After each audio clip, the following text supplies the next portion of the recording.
Ladies and gentlemen, boys and girls of all ages, it's time for those most famous words in motorsports. Gentlemen, start your engine!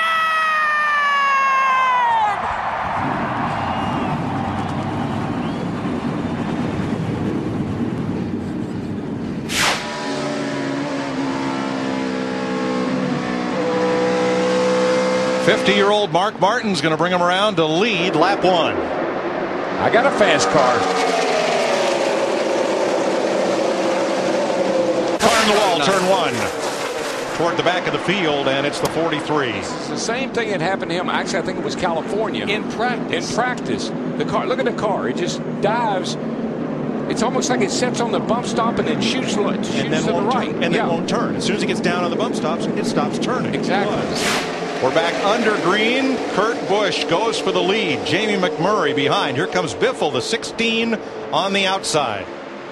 Boy, I tell you, that 2 car has really come alive this year. They have stepped up. Pat Tryson and that whole crowd. Great job, Kurt. Awesome. Got the new engine. They got a new engineer over there. Kurt is really showing a lot of speed this year. Trouble turn 3. Bobby Labonte. That will bring the caution out. Didn't hit nothing, Todd. Didn't hit nothing. This is a guy right here, Bobby Labonte, I thought would have a great day. Coming off that great finish last week, 5th place at Vegas. I am so loose. So loose. I imagine you are. The car just turns around right there. It's just like he said, really bad loose when you don't even hardly get to the corner and it spins out. Boy, it was Marcus Ambrose lucky that car didn't slide up the hill. Well, so was Dave Blaney in the 66. This thing just spins out. Brian Newman, the Rocket, had such a pole-winning streak here at Atlanta. Man. And here comes Kurt Busch. He wants the front spot from his former teammate. He's got that outside off of 2 over there. Somebody straight and smooth. He's got it going on now.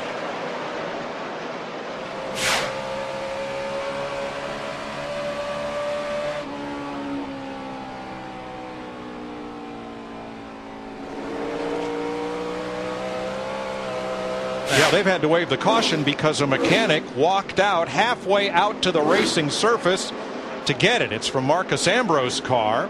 I'm going to tell you what, NASCAR is not going to be happy with that crew member at all. He was halfway across the infield grass. He's thinking it's going to roll out in the racetrack, so I think he was obviously wasn't thinking clearly enough to know not to do that, but still he probably thought he was doing a good thing by retrieving it. Let me tell you what this caution has done. We only have 6 cars on the lead lap because a lot of our guys up front, like Kurt Busch, Jimmy Johnson, Clint Boyer, Martin Truex Jr., Carl Edwards, Casey Kane, they had not made their green flag stops yet.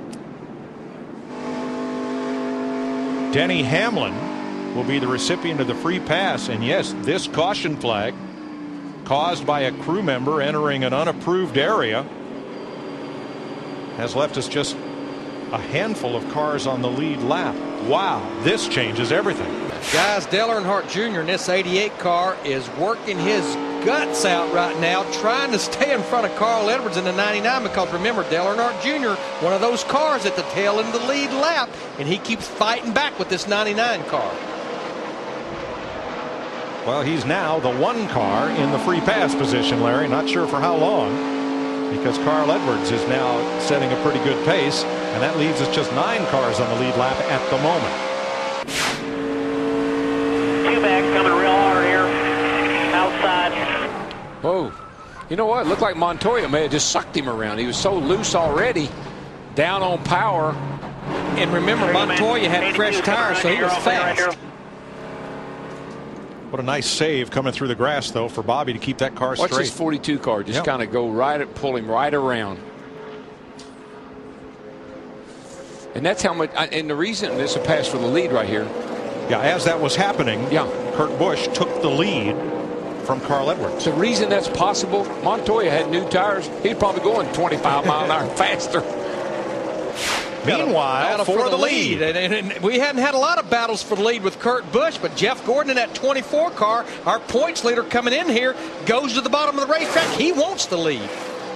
They've just got this year, unlike any year before, the 24 bunch, Steve Letarte and them have figured out how to make the car better during the race. When they need to make the right changes, they're doing it this year. But you know, I think the 24 car is better. But you know, we had the pleasure of sitting down with Jeff Gordon. I think Jeff Gordon is on his mark as well this year. Yeah, I think he's more comfortable with his role, not just in racing, but in life in general. He's a husband, a dad. He's working out. He's in good shape. Really all paying off for him. Did he get an oil from Marcus Ambrose, perhaps, or just get up a little too high? He's up there and he just. You could see the black mark that's being created on the wall. He's trying to get it down, but it just won't. It just can't. He just can't turn it down. I don't think it hurt anything because he didn't hit it hard. He just kind of scraped it. In the left rear, right? Getting a little loose. Left rear. 4 tires and gas, 1 round down left rear. Getting a little loose, little wedge in the baby. Now, how much might that have hurt that car, Darrell? It didn't look bad at all. It just looked like it scraped it. It didn't bang into the wall. He just kind of rubbed it. This old car is tough. I mean, it'll take a little licking and keep on ticking. Biffle on the bottom and Reagan on the top. Biffle just kind of slides right up in front of Reagan there, and they make contact. And how they kept from wrecking, I don't know. And then Reagan's right side got up into the wall. He's got some damage, had some tire smoke. Bam. He hit that's pretty hard lick. Exactly. A real hard lick. Whole right side of that. Whole right side of this